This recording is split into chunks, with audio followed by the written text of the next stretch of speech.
I always have to remind myself, like, you're juggling a lot of different balls in the air constantly. And at any given point in time, I evaluate like what's plastic and what's glass. I learned a lot about like giving back to community from my parents' example. But like also we never like sat still. Like that wasn't a thing that happened in our household. So being really open to opportunities and being open to other people's ideas and then making it really clear what you are about, what are your values, what are you looking for in life. And then this last year I actually launched it at Forbes 30 under 30, which was really cool. Very full circle moment for me. I printed off little stickers that I got to hand out and I'm a big Pixar fan, and so I think of that scene from Monsters Inc. where the doors are like flying around and you don't know what's behind any door. Hi, Akriti. Thank you so much for joining me today. I'm extremely grateful that you're here. Your work with the nonprofit organizations that you've been doing these past few years has been really inspirational. And I'm extremely grateful that you took out the time to be here on We Are Mentally United podcast. Oh, thanks for having me, Z. I'm so glad to be here too. Thank you. So, just to get things started, can you share a little bit about your journey, what you are involved with, and the work that you have been doing for folks who might not know of you?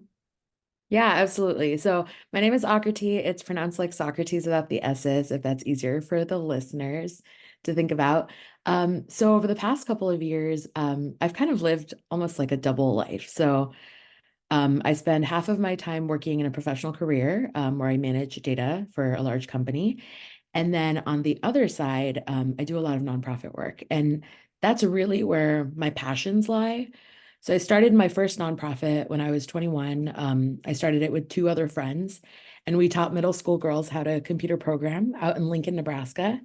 And that was a really interesting project to work on because I was learning how to code myself. And so it was a really interesting journey to go on to be able to teach young girls as I was learning. But also, I had never started a nonprofit before or even a business. And so it was a big learning curve of how do you have an impact in your community? How do you involve other people? Um, how do you do this thing that you've never really done before? And there's no guidebook for really. Um, since then, I've now been working on my second nonprofit called the Nonprofiting.org, where I help bridge some of the gaps that I experienced when I started Girls Code Lincoln, my first one. So I'm trying to overcome some of those issues that I experienced around resource allocation, finding knowledge, and building community. Outside of work and the nonprofit stuff, I volunteer quite a bit. So currently a volunteer with Make-A-Wish Arizona, where I get to Oh, help, wow. children achieve their dreams and wishes. I'm also on the board of numerous other nonprofits, kind of all over the country as well as internationally, which has been really interesting to be able to have an impact in that way. And then I love to travel. I grew up traveling, so I actually grew up between India and Singapore and now have lived in the US for about 12 years. And so I'm very used to moving around and love traveling. I do quite a bit Mhm. of public speaking within entrepreneurship as well as women in STEM. And so it's been really good. And then other than that, I just love exploring and I live in Phoenix, Arizona, where I'm fairly new. So I've been doing a lot of exploring Arizona. I go to a lot of concerts and spend a lot of time with my Mhm. friends and family. Wow. You're like the queen of all trades. Like you have you've got your hands into a lot of different things, and that's really exciting. That's really inspiring, especially for younger folks out there who tend to struggle with time management and stuff. So how does that come to you in terms of managing all these different things and staying on top of all your tasks? Yeah, I like to say that I'm like a slave to my calendar. So I wake up in the morning and look at what's on the calendar. When I was younger, I was definitely a planner girly. I always had my planner on me and I wrote everything down. Time management is hard. I don't think anyone's really good at it. Mm-hmm. But the way that I think of prioritization is I feel like I'm always juggling a lot of things.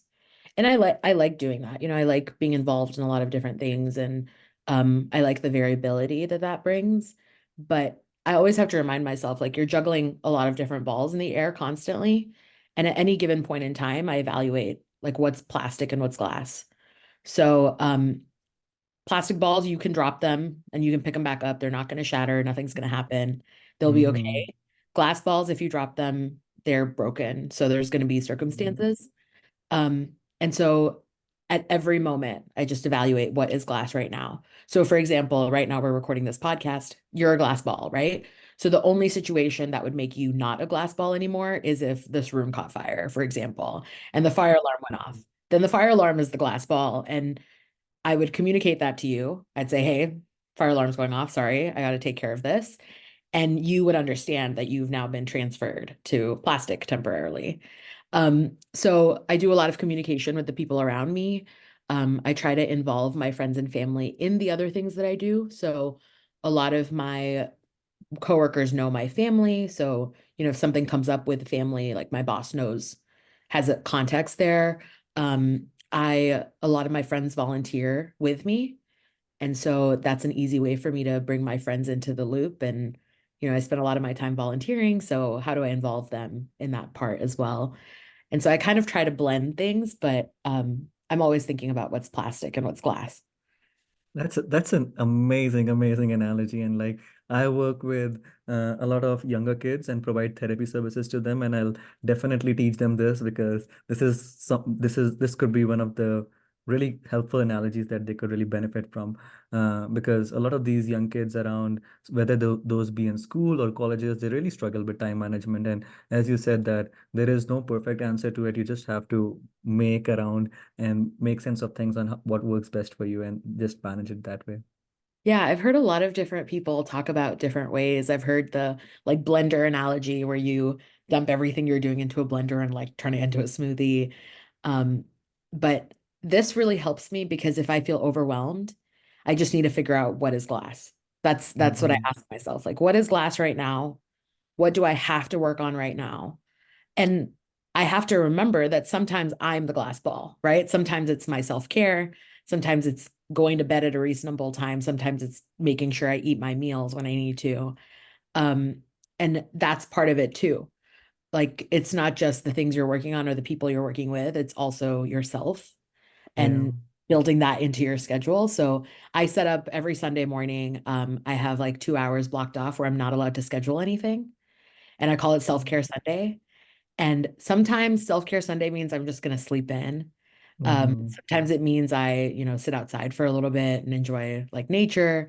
But it's 2 hours every week that are blocked off for me to not schedule anything because I'm a scheduler. So I'm used to just scheduling my calendar. Yeah. Um, and that way I know that I have some time where I get to make that decision of what I'm doing for myself. That's wonderful. That's really wonderful. Does it ever get like being a manager of data governance at a Fortune 100 company, working, having your own nonprofit organizations, doing volunteering work, does it, with the time management and stuff, does it ever get stressful or overwhelming for you?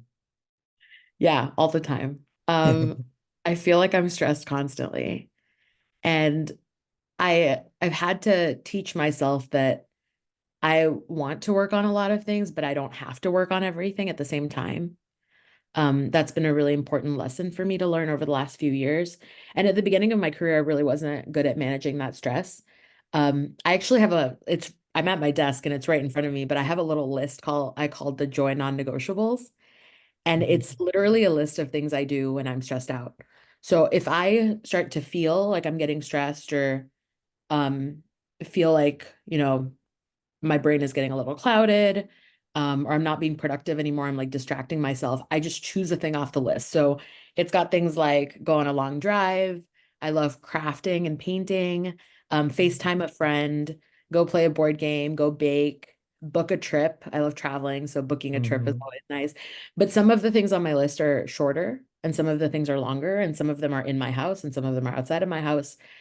And so what I've done is basically taken that decision making away because when we're stressed out, we can't really make a decision of what's going to get us out of that stress. And so Hmm. having this list in front of me, I just have to choose a thing. And the reason I call them my non-negotiables is because if an opportunity presents itself where any of those, where I can do one of those, like I have to do it. So if, I've been working really long and like my friend calls me, it's really easy to say, oh, I'm not going to pick this up because I'm busy right now, but it's on the list as something I have to do. So I have to pick up the phone call and talk to my friend for a little bit. And I don't have to talk to them for 2 hours, right? Mm-hmm. Mm-hmm. But building these things into my schedule is really Mm. important. Very nice. Now, has it always been this way? How was your early childhood like? How was the younger days like when you were in school, college? Was it always this busy, or was it a little bit less busy than this? I don't know about you, but I feel like I've always been a busy person, you know? Me Um, too. I think I just like doing stuff. Um, this is actually probably the least busy I've been in my life, which is Wow. really interesting. So I used to sleep like 2 to 3 hours a night. I had the worst like time management ever. Basically, I decided that I was not going to eat or sleep. I was just going to like do fun things all the time. And that was really unhealthy. So I've always, even as a kid, I remember doing a lot of things. Like we would travel on the weekends. We would always be out exploring. My family is also like that. Like they like to be active and do things. And so I think that's just always been how I've been. In college, I was really involved and it was almost too much. And so my freshman year of college, I like basically just hung out with people and did homework, and those were the only two things I ever did. And through college, I started to get a little bit better about my mental health and focusing on that. But really, over the last like 3 years, I started focusing more on my mental health and like self-care. Mm-hmm. Um, I didn't do that at all before. Is that how you are too, or have you always been really involved as well? And when did you realize you needed to focus more on your health?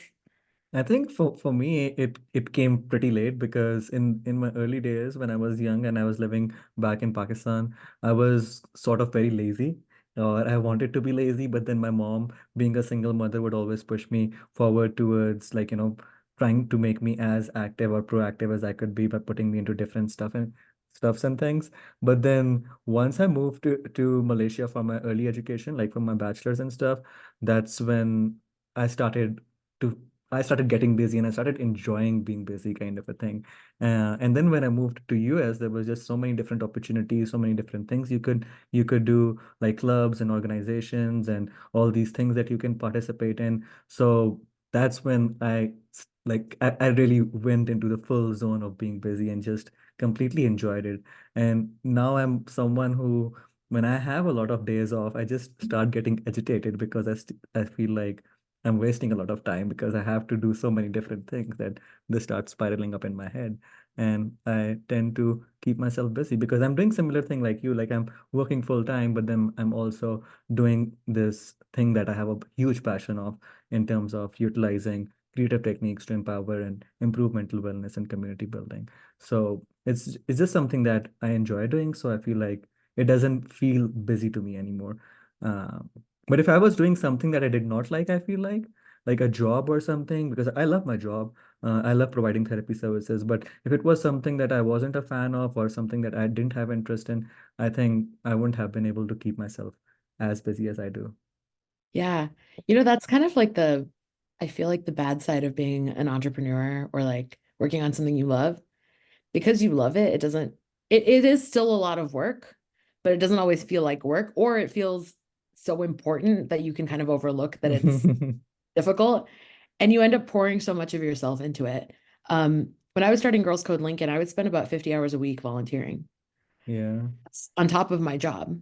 And so my Mm-hmm. whole life was this nonprofit that I ran, and I loved it. I don't regret that for a minute, but it wasn't healthy for me, Mm-hmm. Mm-hmm. right? And I think people tried to tell me that, but I thought what I was doing was so important, and it was, Yeah. and it is, right? It Girls Code doesn't Link, make sense sometimes. yeah, When even your well-wishers are trying to tell you, or your family is trying to tell you that you have to take a break. It just doesn't make sense because it just feels so right when you're doing it. yeah, it's an emotional decision, not a logical one. Yeah, very true. And that's hard when you're doing something on the side of your career because, like, for me, I love my career. I love my professional job and what I do. And I love that side of my life. But I also need this other side of my life, which is the nonprofit work, to be a functioning human. But sometimes it's hard to do both of those things at the same time. Mm-hmm. and I'm in a new place, and you've moved around a lot just like I have. And being in a new place, you really do have to take the time and energy to get to know your surroundings, make friends, find that community again. Um, I moved to Arizona about a year and a half ago. So that's been a large part of my last year, has been Mm-hmm. building that community up, from nothing to something.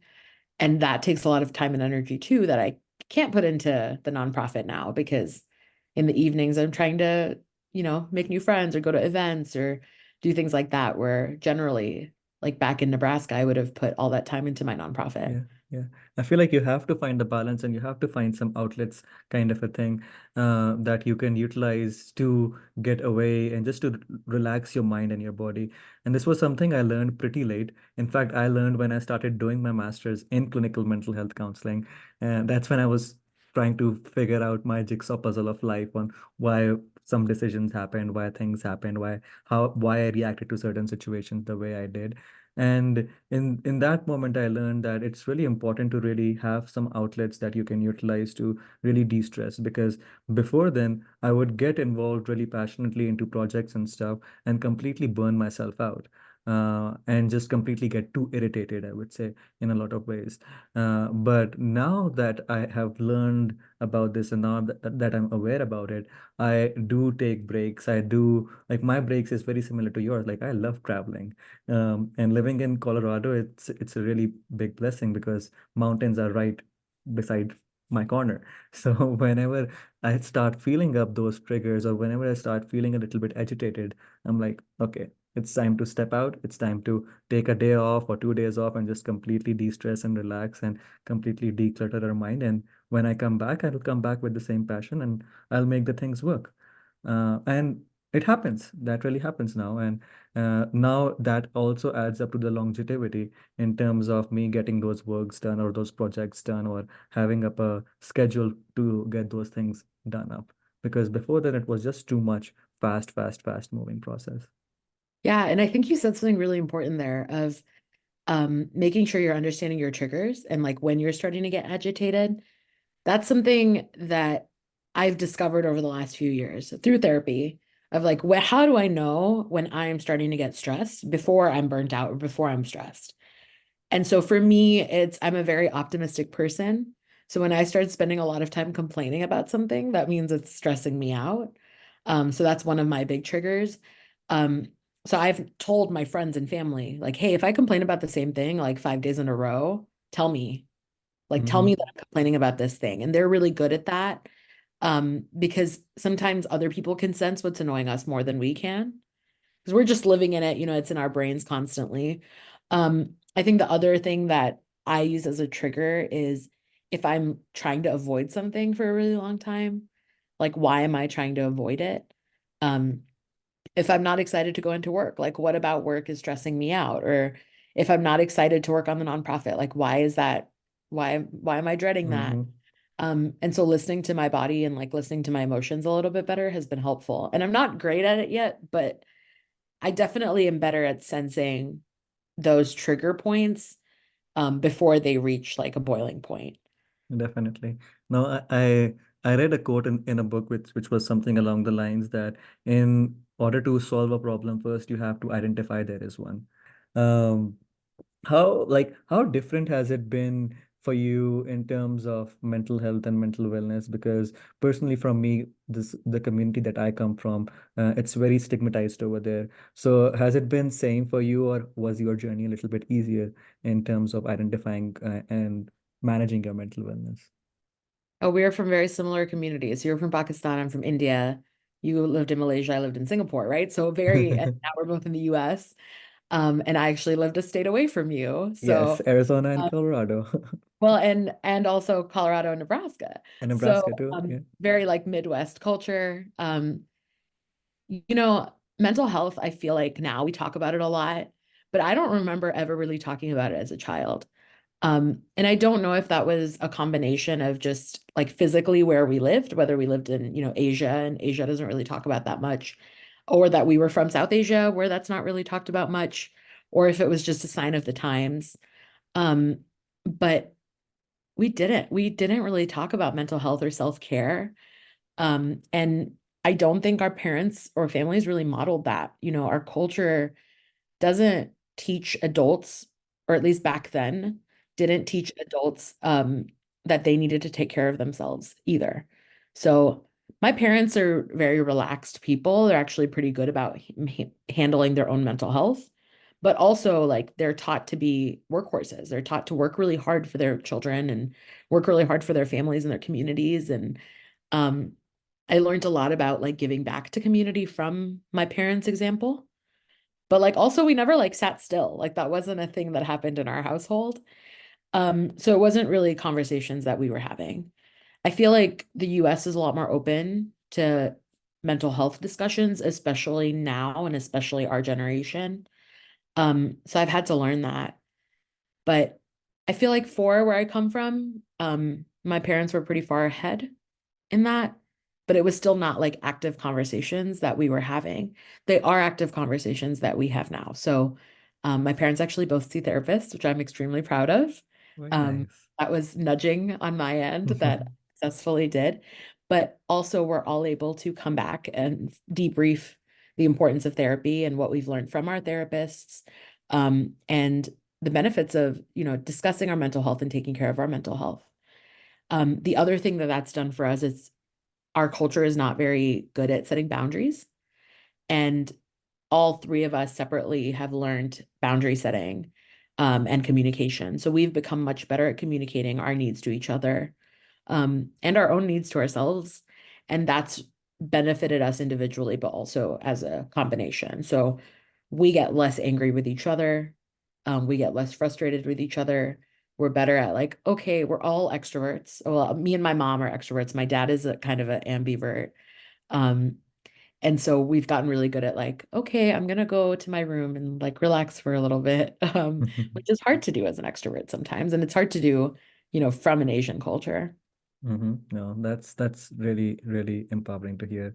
And like that's I feel like that's a really good way of managing things within the family because even for me, I had no clue around what mental health was or what mental wellness was until I was 25 or 26, and until I stumbled up across my master's program. And that's when I started learning a lot about my own triggers, around my own reactions, around a lot of family trauma, a lot of generational trauma that has been passed on, that I was dealing up with and I was trying to manage up with.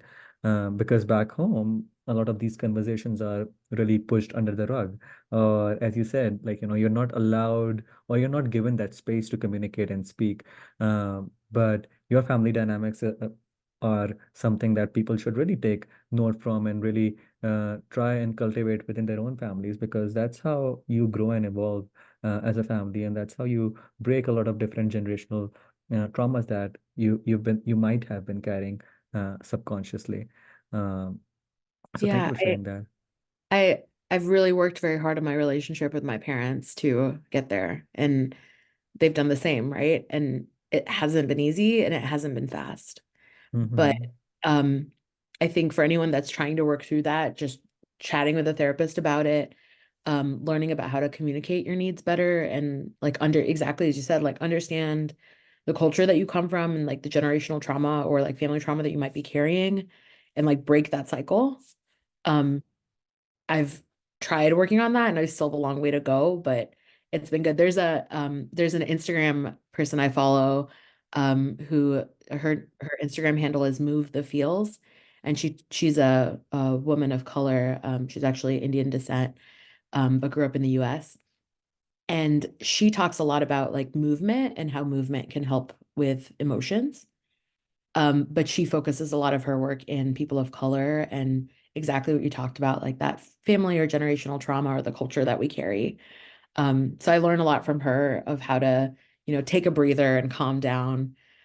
She talks about like movement meditation of sometimes you don't have time to sit still.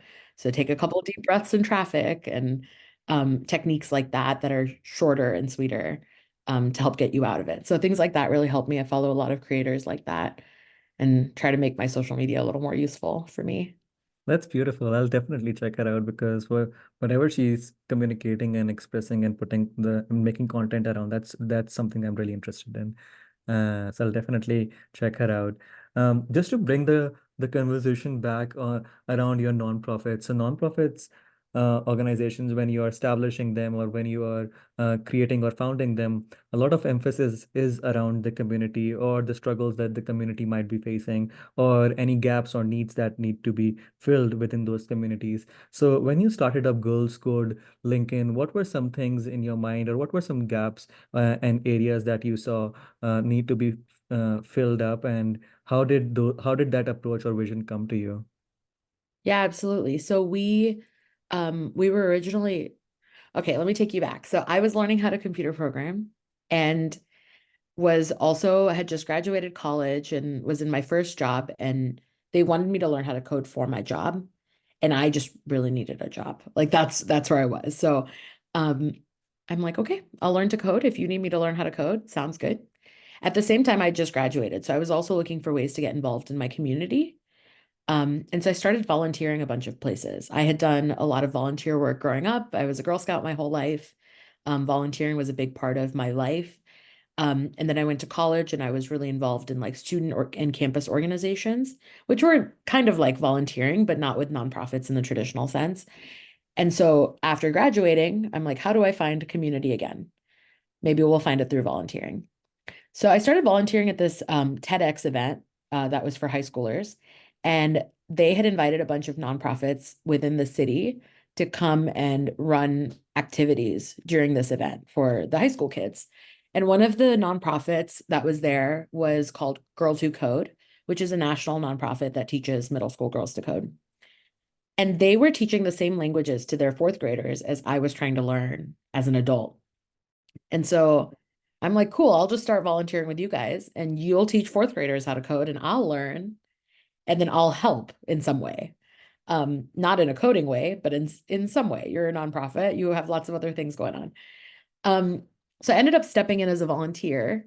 So I can't claim that I came up with the idea for Girls Code Lincoln, but we realized that as a chapter of a national nonprofit, we were experiencing a few issues, but also we're losing out on some opportunities. So we weren't able to fundraise because we weren't a nonprofit of our own, but also we were in a city where we had a lot of computer programmers and they wanted to write their own curriculum. They wanted to teach these girls interesting projects. And we weren't able to do that under the Girls Who Code umbrella. So we decided to break out into our own nonprofit, which me and my two friends started. And I became president of it as well as essentially executive director. So I ran our board, which is all of our strategy, as well as all of our operations. Really quickly, well, so all of this happened in about my first 6 months of volunteering. So really, really quickly, we realized that the value in what we were bringing was that these girls were finding community. They were realizing that they were in a safe space where they were able to fail. One of the big reasons women don't go into STEM is because as young girls, we're not taught that it's okay to fail. We're kind of taught that we have to be perfect or really good at everything we do, or that we are representative of all women, right? Mm-hmm. So there's a lot of pressure on young girls to succeed. And in this safe space, we were able to kind of break that down a little bit, which was the goal of both Girls Who Code as well as us as a new nonprofit. The other thing we were noticing is a lot of our volunteers were college students. So they were college students studying computer programming that were coming to us to volunteer. Um, and we were able to give them community with our other volunteers, with our adult volunteers. So now we were connecting these college students that were going to be looking for jobs in 2 or 3 years, maybe are looking for internships right now, or if nothing else, are looking for mentors. And we were able to connect them to these other volunteers that were, further in their profession. And we were able to kind of create this almost mentorship informally. So we were able to get our fourth graders mentors in these college students and adult volunteers. We were able to get our college students mentors in these adult volunteers. And we were able to give these adult volunteers community by feeling like they could impact and mentor. Um, so Wow. Girls Code Lincoln was really interesting because we actually had numerous people go through career transitions as a result of Girls Code Lincoln. I was one of those people, right? I started out as a data analyst and was learning to code. I became a full stack computer programmer, so I learned a bunch of different languages. I actually then shifted careers into data governance. And my data governance career came to me because I had shown that I had entrepreneurship skill, which all of that came from Girls Code Lincoln and what I did Mhm. there. And Full then circle. yep. And then I moved into management because I was managing a nonprofit with 250 volunteers. And I was able to show that I had these leadership skills. In between there, I went and got my master's degree I got an MBA in nonprofit management. And so that helped, of course, but we were able to show that we had experience in these things that maybe we wouldn't have gotten a chance to do in our regular careers. My favorite story for that is one of our volunteers wanted to move into project management. And so we made her a project manager for Girls Code Lincoln. Um, Wow. we were like, okay, you manage the project as Girls Code Lincoln. Like you manage this now. Um, do it like you were a project manager. Like use those same skills. We'll start to put together stories. You can check in with people and keep them accountable, help them remove barriers. And she was an accountant. So it was a very different career for her. And she successfully made that transition in her professional Wow. career as well. We had people move from marketing into more like growth positions based on their experience. And at Girls Code Lincoln, we've had a lot of people move into management. So, community, I think traditionally when you are running a nonprofit, you really think about the people that you're serving. Um, and something that we did very successfully at Girls Code Lincoln and continue to do very successfully is we were able to figure out why people volunteered with us and what we could give them outside of just the benefits of feeling like you're doing good work because you are. Um, Mm-hmm. but how do we give them more than that? And now a lot of those girls that we originally started with, we had 7 to start. We now teach up to 100 girls a week how to code. Wow. So out of those 7, 4 of them have volunteered with us and continue to volunteer with us. And so we've got some of them are in high school, some of them are in college, some have graduated, and they continue to give back to Girls Code Lincoln in the ways that Beautiful. they received. So a really cool community organization. And we were very lucky to be in a community that was welcoming and open to that. That's incredible. That's really, really, really incredible because this is something that the folks outside need, and you literally filled up those gaps for them. Especially having a, a community that's filled with volunteers, that just shows you how much passionate they're around those projects because they're doing it the for the good of it, kind of a thing. Um, how you mentioned one thing in that answer was about mentorship. How important do you feel like is mentorship in today's time and age? And do you feel like young people should put some of their focus around, or a lot of their focus around, in finding the right mentors or finding the right circle of mentors that they could work with? How have you seen it in your profession, and what are your thoughts around it? Yeah, mentoring has been the single most influential thing in my career and life. Um, Almost every single thing that has led to a success for me is not something I would have chosen for myself. I actually was the only person who voted not to make Girls Code Lincoln a nonprofit.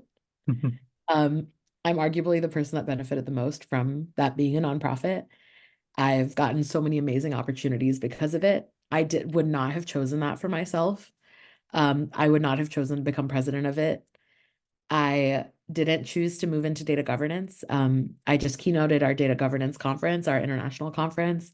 So, that was something that someone else saw as an opportunity for me. What I like to think of when I think of mentors is really what you're trying to do is surround yourself with people that are going to advocate for you in rooms that you are not in. And a lot of people think of mentorship relationships as very formal. They think of like, oh, hi Z, it was nice to meet you. Would you be my mentor? I don't think of my mentorship relationships in that way. I think of them as relationships. They're two-way streets. Um, Everybody is a mentor and a mentee in a successful mentor relationship, right? So, of course, there might be somebody who's further along in their career that you're learning from, but you're also probably teaching them something. And so thinking about like, what are you bringing into this relationship? And how can you turn this relationship into a friendship, into a mutually beneficial relationship, I think is really helpful. Um, and so with most of my mentors, I haven't had a formal like you are my mentor conversation. Um, Instead, I like to go into these conversations with like, hey, here's a situation I would love your advice on or your take on. And then also at some point in that conversation, realizing or learning, like, how can I be of assistance? How can I support you? How can I help you with whatever you're working on? How can I advocate for you? Um, Maybe not in the same way that you might be able to advocate for me, right? But in some way. One of my most successful mentor relationships that I think taught me this lesson was I had a mentor who was, you know, a C level, so very high level in a company. And she wanted to learn with the experience of somebody who was more on the ground level at the company, what their experience was like. And she was looking for someone who could be very candid with their experience. And so I was able to provide that to her, and she was able to provide advice for me on how to, you know, work my way through my career or deal with difficult situations or deal with being a woman in tech. Um, and it was a really, it's beautiful relationship, right? Because we could both learn from each other. So I would say finding the right mentors is really important. Look for people that are willing to advocate for you and are able to. Look for people that you trust and look for people that you respect. If if your mentor gave you advice, would you take it? Or would you think that this is like not good advice for you? Um, and you want to surround yourself with people that you can trust their opinion and you think that they have done a good job in their career or in their life, that you want to emulate that. On the other side of that, though, you also want people that are willing to tell you things that are difficult. So if you're doing something and they don't agree with it, they need to be able to tell you that. Mm-hmm. It's the same bullet point list that you would have to make a good friend, right? You want your Definitely. friends to be honest with you, you want them to be loyal to you, you want to be loyal to them, but you also want them to be able to tell you hard things.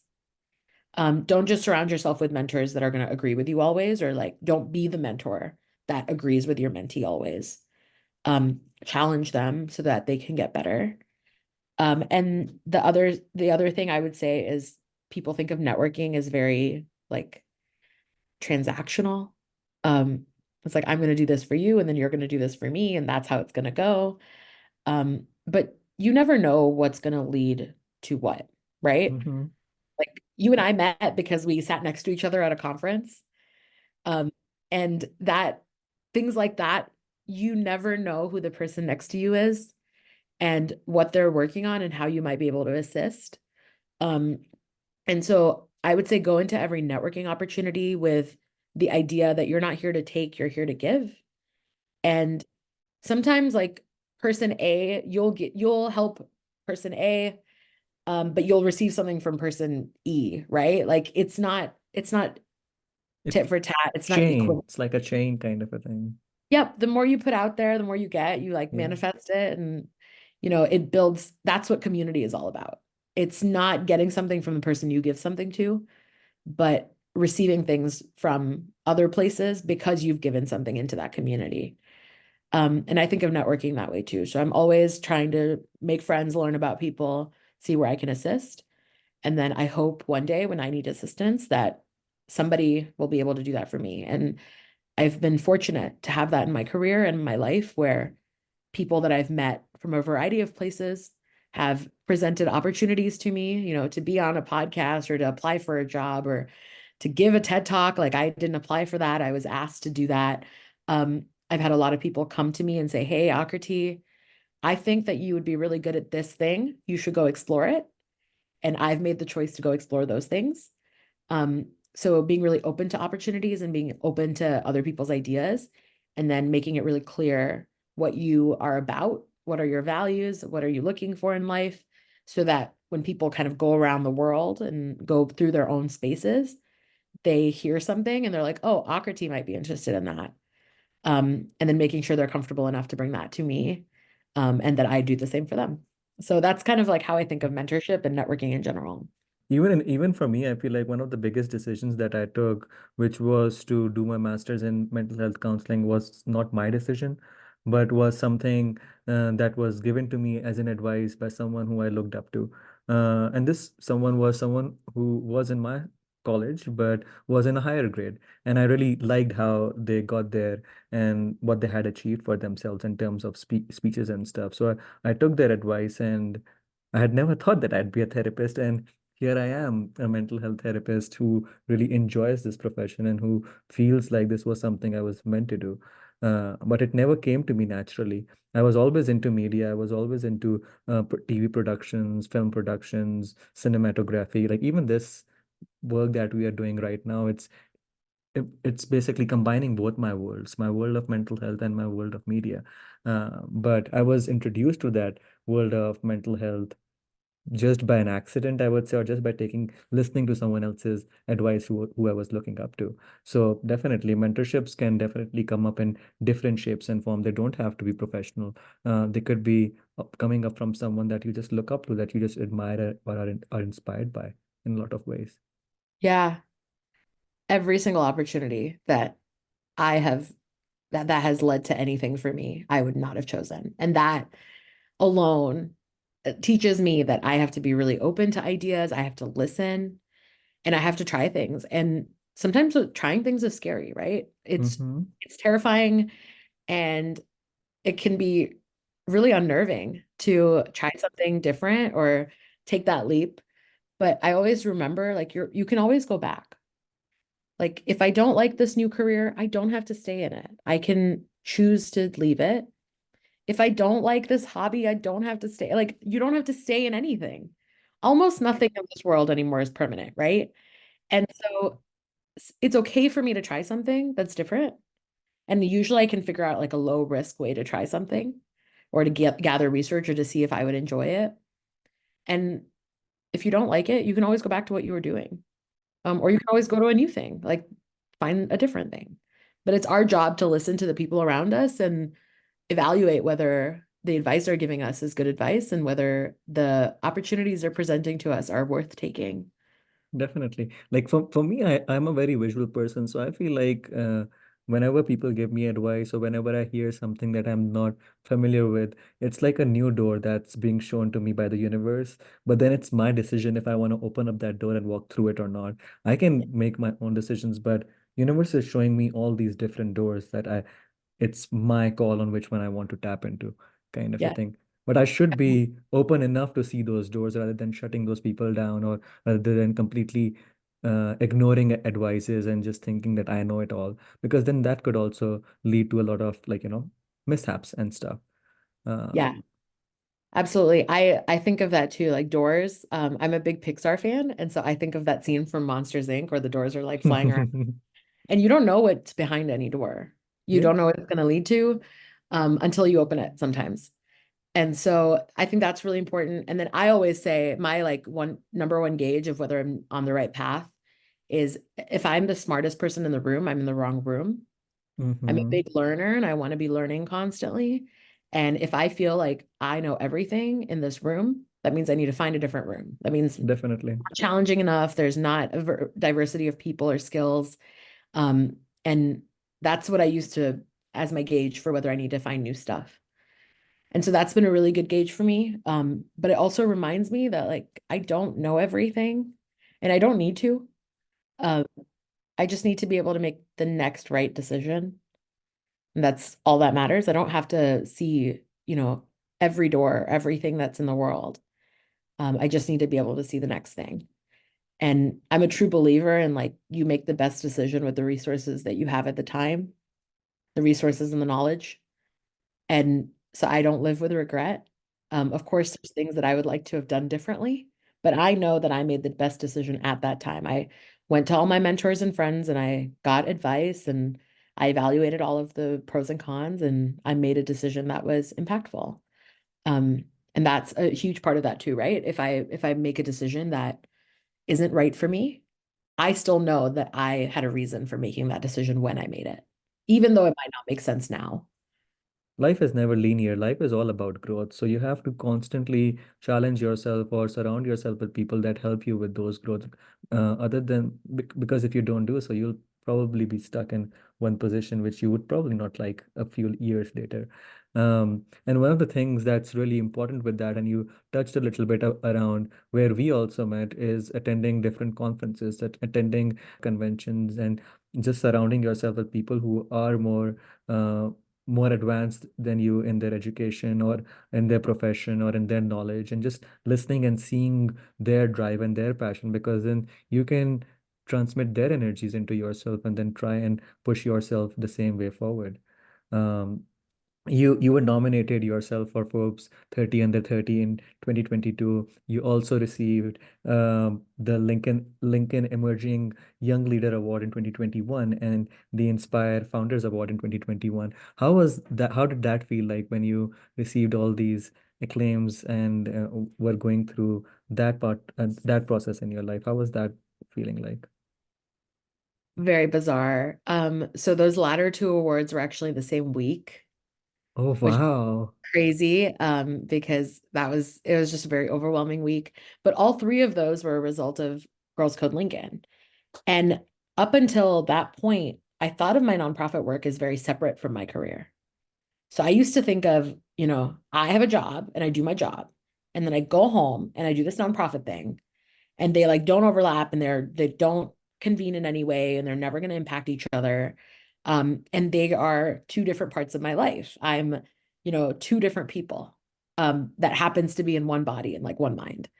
And those, all three of those things reminded me that my every single part of every single thing that I do in my life impacts every other thing. I used to think of people as very flat. We are, when I'm at work, I'm a work person. When I'm at volunteering, I'm a volunteer person. When I'm with my family, I'm that person of that part of me. Um, and all of those blended. They, as I said, like I tried to incorporate these different aspects of my life together, but I never thought that I would win an award for my nonprofit because it wasn't something that I was doing to win awards. Um, I never thought that I would get a job change because of it. And now I think of people as like round, right? So before, if you had asked me to introduce myself, I would have said, here's what I do for work and here's what I do for my nonprofits, and that's it. Mm-hmm. But what I've learned is the way that we engage with people and the way that we truly build community is by thinking of ourselves as round people. We are not a flat personality. We are a combination of so many different things. And when we bring all of those things to the table, we're able to bond and like find commonality and find experiences that we can share. Um, and I think traditionally we were taught that when you're at work, you're a professional and you should not talk about your family or friends or what you did on the weekend. Mm-hmm. And Mm-hmm. I'm not a proponent of that. I'm the same person at work as I am at home, as I am with my friends, as I am when I volunteer, and all of those different areas of my life know about those other areas. And I think that's really helped me um, show this like holistic person. But, you and I both work with younger people, and it's so important for youth to see that you don't have to be one thing. You can be a lot of different things.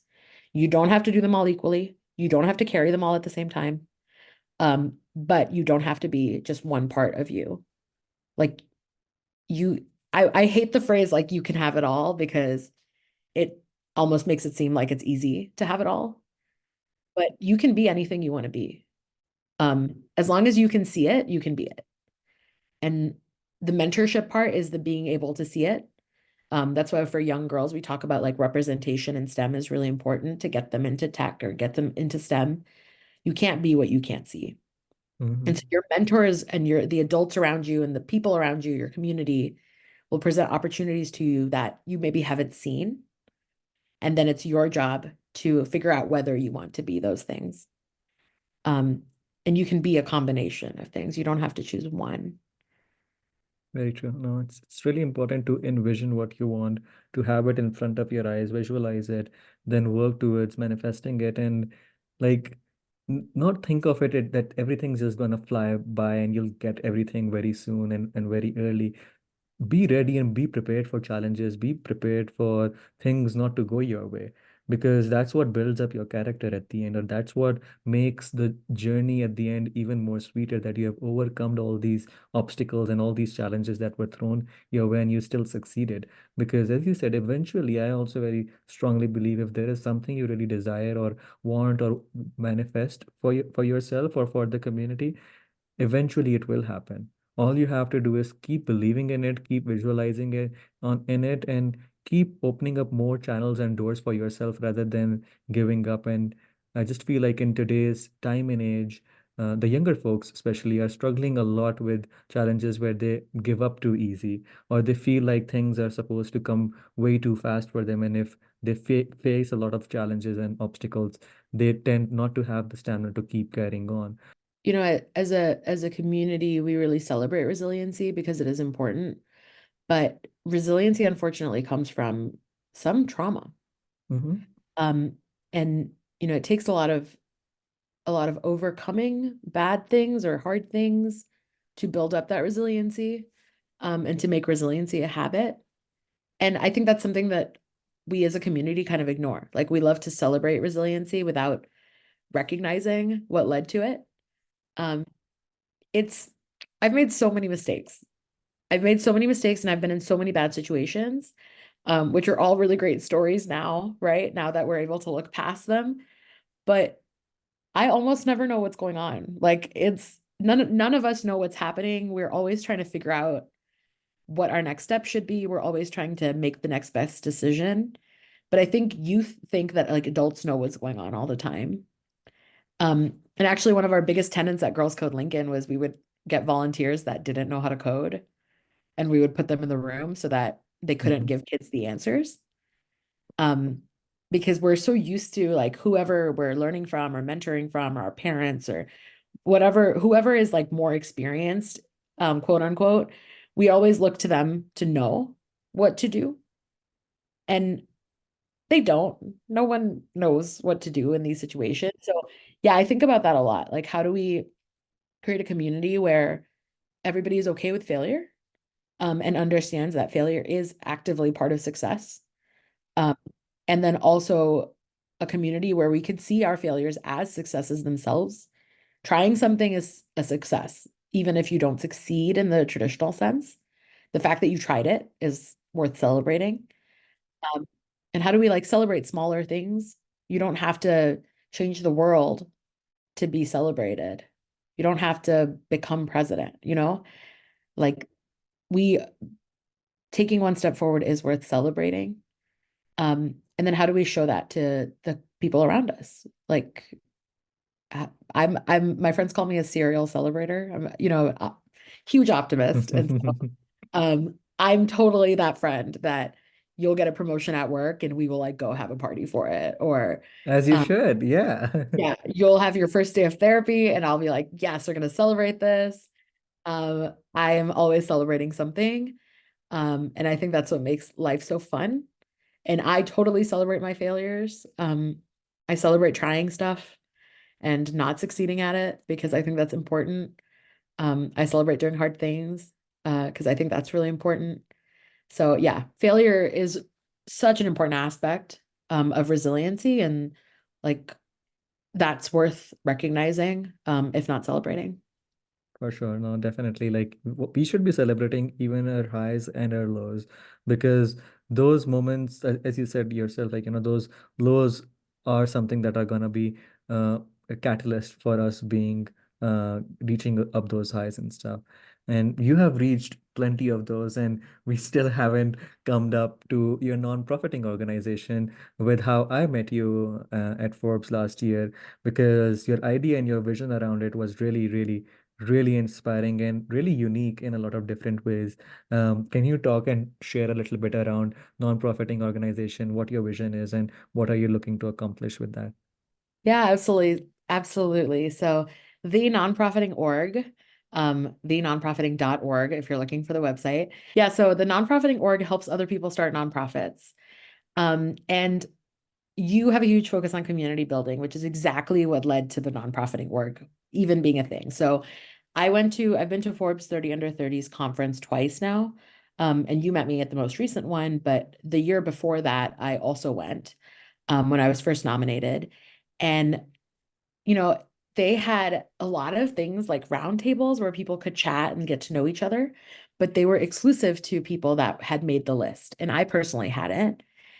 But I really wanted to meet other people that were interested in like social impact and nonprofits because I had just stepped down from Girls Code Lincoln and I was trying to figure out what my next thing was going to be. Um, and so I took that failure of not being invited to these things and decided to turn it into something. And we had this massive group chat with everybody that was attending. And I posted in the group chat and said, hey, if anybody wants to talk about social impact, I'm going to be eating lunch at this table at this time. Come hang out.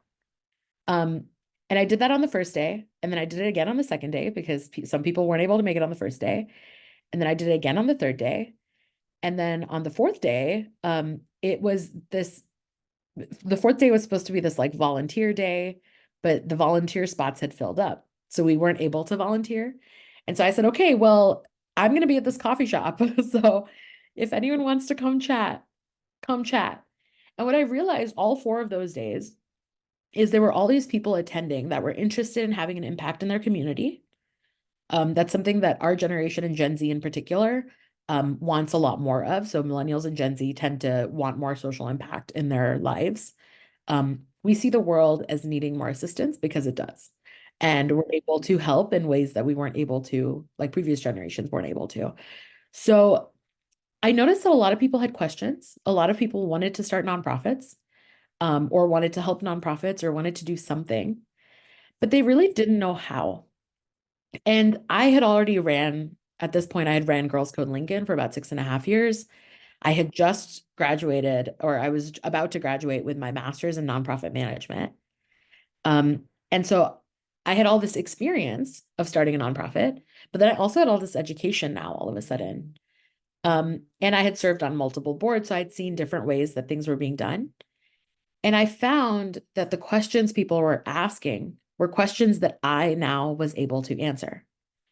But they were the same questions that I had 6 years ago. And every single day, they were the same questions different people were asking. So I decided when I came back, actually, I thought of this like one of the nights of the conference. Um, I'm like, what if we started a nonprofit that helped other people start nonprofits? There's so many people wanting to change the world, and Mm-hmm. it's weirdly difficult. Um, and it shouldn't be. Nonprofits work with community dollars. We don't say we own a nonprofit, right? We say we founded it because no one owns it. The community owns it. Mm-hmm. And one of the most important things that I learned through my nonprofit journey is recognizing when you need to step away from your nonprofit, which is very unusual for like a business owner, right? Most business owners aren't thinking about like, oh, I'm going to have to quit this business for it to be successful. But for a nonprofit, like founders can run their nonprofits into the ground because they run out of money, they run out of people to ask for money, they run out of people to ask to volunteer, they run out of ideas. And so passion is not enough to lead to a successful nonprofit after a certain point in time. So yeah, the nonprofit org was born. And then this last year, I actually launched it at Forbes30Under30, which was really cool. Very full circle moment for me. I printed off little stickers that I got to hand out and got to help a bunch of people. But I essentially run 3 aspects of bridging this gap for founders. The first is giving people community. So I want people to be able to come to a virtual Zoom meeting or to a room or wherever we might do this and meet other people that are experiencing similar issues in a very different way, and kind of be able to build each other up and help each other out. Nonprofit founders are rare, and we're also very busy. We are doing full-time careers that pay us, and then we're doing all this like free work for because we care about it. And it's hard to find other nonprofit founders.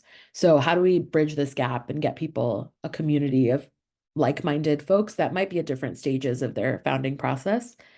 Um, and then the second is bringing in experts. I actually also host a podcast that hasn't been released yet, but hopefully soon, where I interview experts in this space and we talk about things like how do you finance your nonprofit? How do you do nonprofit marketing?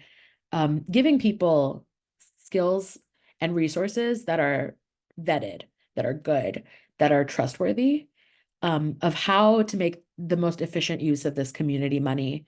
And then eventually I want to get to a point where I turn into almost like a startup incubator but for nonprofits. Most nonprofit founders are self-funding their nonprofits because you can't apply for grants or donation money until you're a nonprofit. Becoming a Mm-hmm. nonprofit takes a lot of time and money. So how do we get people money and resources before they have to invest that themselves? Um, because right now, the people that can start nonprofits have a lot of privilege, right? Like we have a job that can fund this nonprofit idea. We have time that can fund it, um, which means that there's a huge diversity equity issue in the nonprofit space of who starts nonprofits and who is able to have a true impact within their community.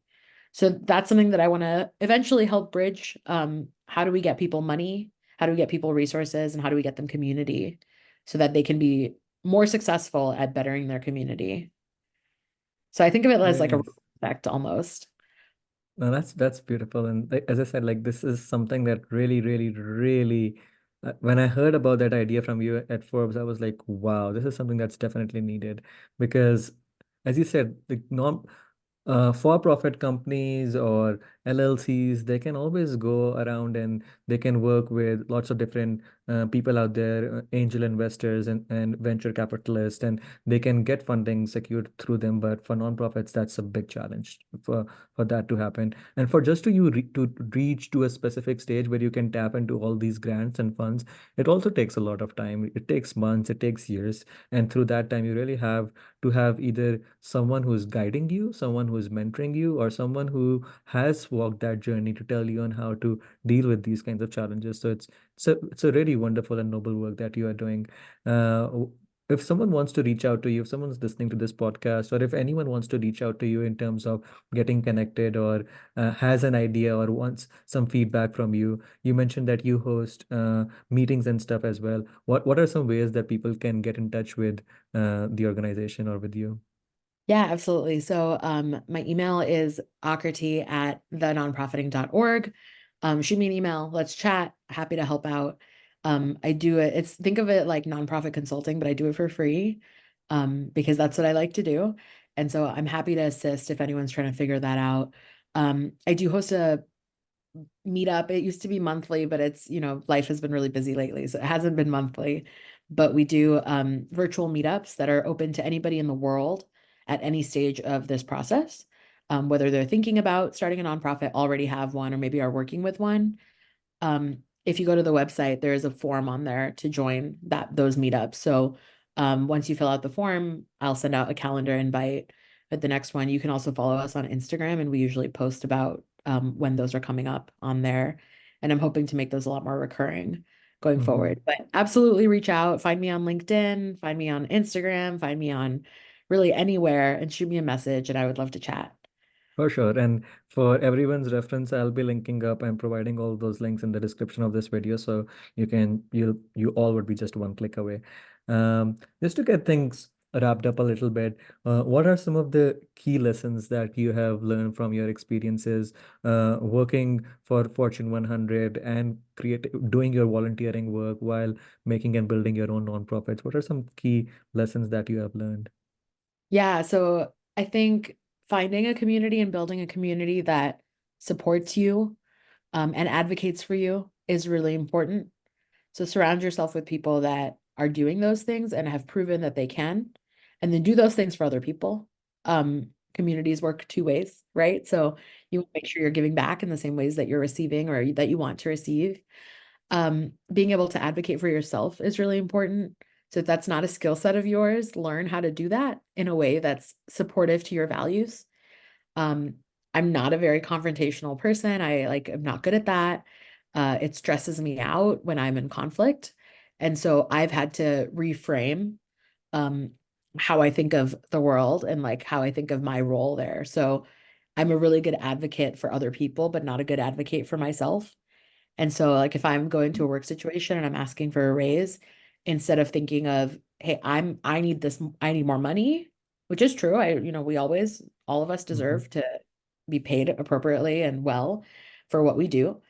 Instead, I think of it as I need to ask for this raise because if I have more money, I can have more impact with the nonprofits I donate to, or If I have more money, I can support my family better.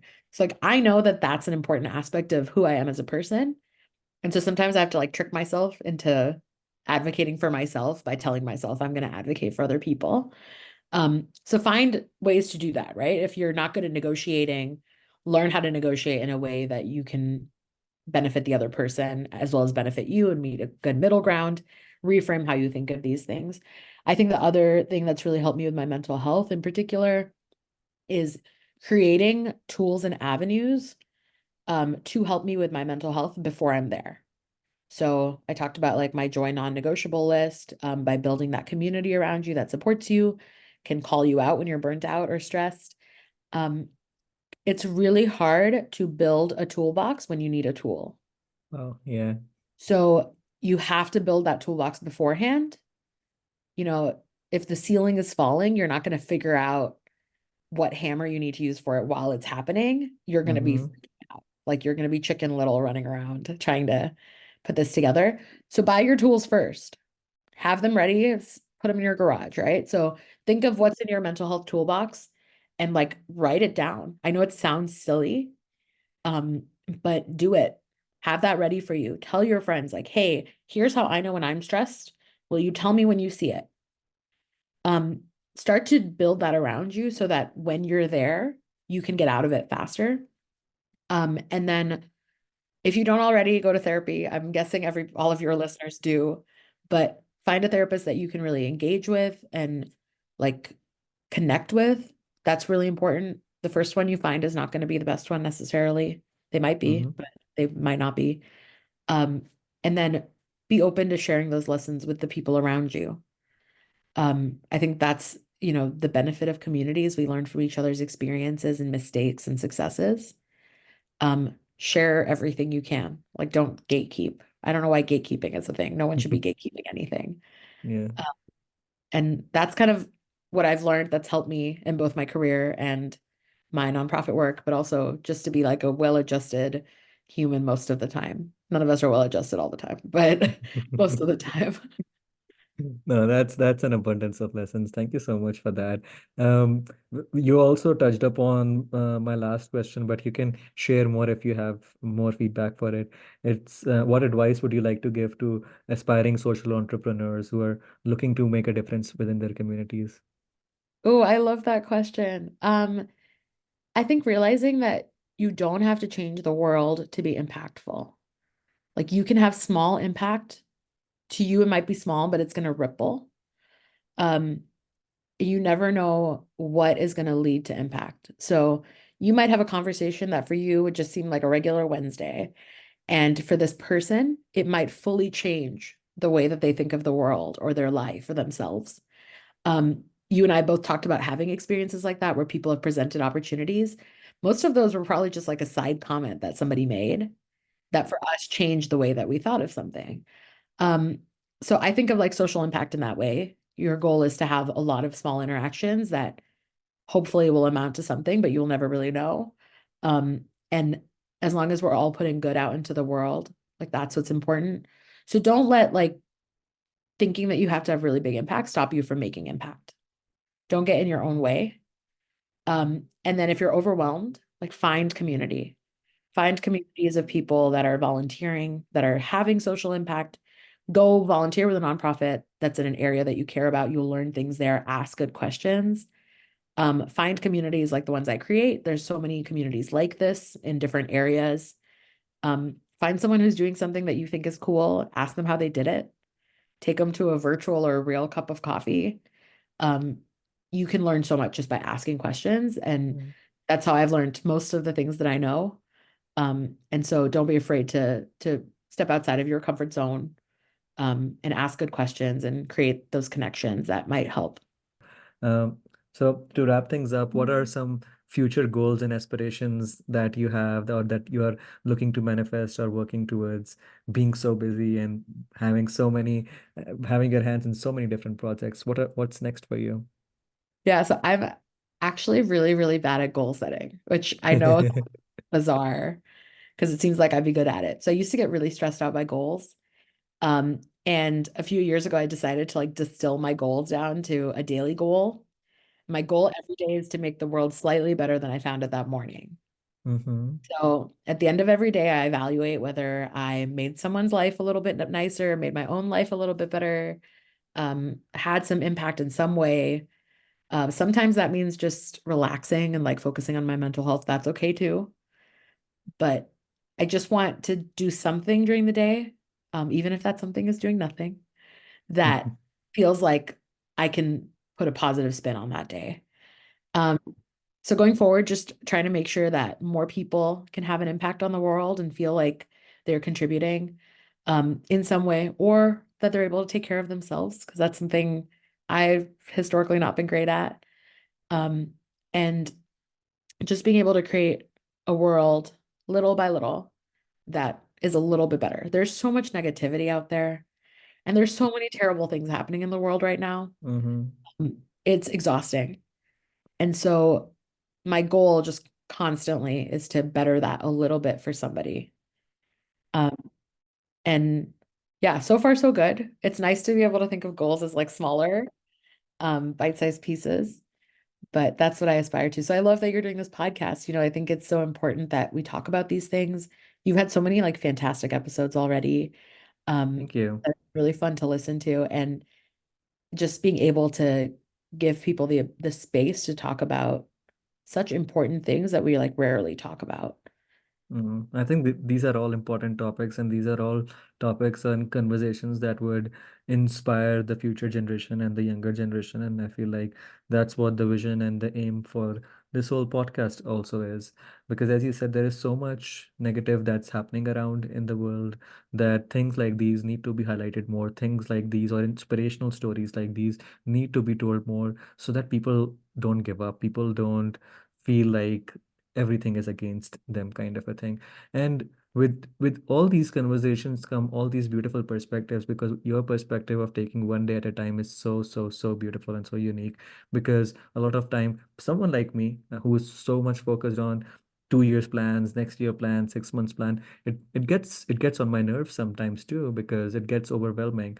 But having smart goals like yourself, just making taking one day at a time, or taking these small steps, because eventually and gradually these small steps will lead up to bigger things, will lead up to bigger goals being accomplished. So providing people with all these different mindsets is it's really important, I feel like. Yeah, I used to have a lot of pressure because people would be like, "Where do you want to be in 5 years?" And I hated that question I hate because that question so I'm much. not futuristic thinking. I am futuristic in the sense of I want there to be better, right? I want things to be better. But every job I've had and every like opportunity I've had, as we've talked about, has been a door I didn't know existed. So 5 years ago, I would never have said I wanted to be here where I am right now with this job and this career and these interests. I just took up silversmithing. I didn't even know that was a thing that I could do. I've been making my own silver jewelry. Um, so it's a hard question to answer, right? Where do I want to be in 5 years? I want to be somewhere cool. Like that's where I want to be. Um, and so distilling that goal into much smaller has helped me because some days I don't evaluate at the end of the day, and that's okay. Like every day is a reset. Um, and I get to think about like, especially on bad days, I get to think about what did I do today that was impactful or made the world a little bit better. For Um, sure. and that can be so tiny. It Yeah. can be the tiniest thing. It can be like, oh, I spoke to a friend and she laughed a little bit. Like that's enough for me some days. Because you made her day better. Yeah. Or like I Exactly. took a nap and I'm a really bad napper. And so I'm glad I took a nap this day because I got to be a little bit less stressed out. Um, it takes away the pressure of like always having to achieve. Um, and it takes away the pressure of feeling like you need to do giant things to be like a useful, productive human. Um, it's crazy that we as a society think that every hobby has to be a hustle and every relationship has to be meaningful in terms of like getting something from it. And that's not a reasonable thing, right? Sometimes you just don't do any of those things. And so distilling that goal helps me feel like at least I can evaluate at the end of the day and then I can wake up in the morning and reset and it's a new day. And then I don't have to be stressed out about whenever everybody asks me what my goals are. Yes, no, definitely. Thank you so much for doing this podcast and for sharing your amazing insights with everyone. I'll link up all your work within the description so that people can find out your TED Talk, your website, the Instagram, your email, and everything that you'll be providing me with. But thank you so much, Akriti, for doing this. I'm really grateful we got to connect and do this podcast. Same here. Thanks so much. See, it's been such a fun conversation. And thank you for doing this and doing all the amazing work that you do. Thank you. Thank you so much. And I hope we do another part of this sometime in the future. Absolutely. I'm down. All right. Thank you so much. Thank you.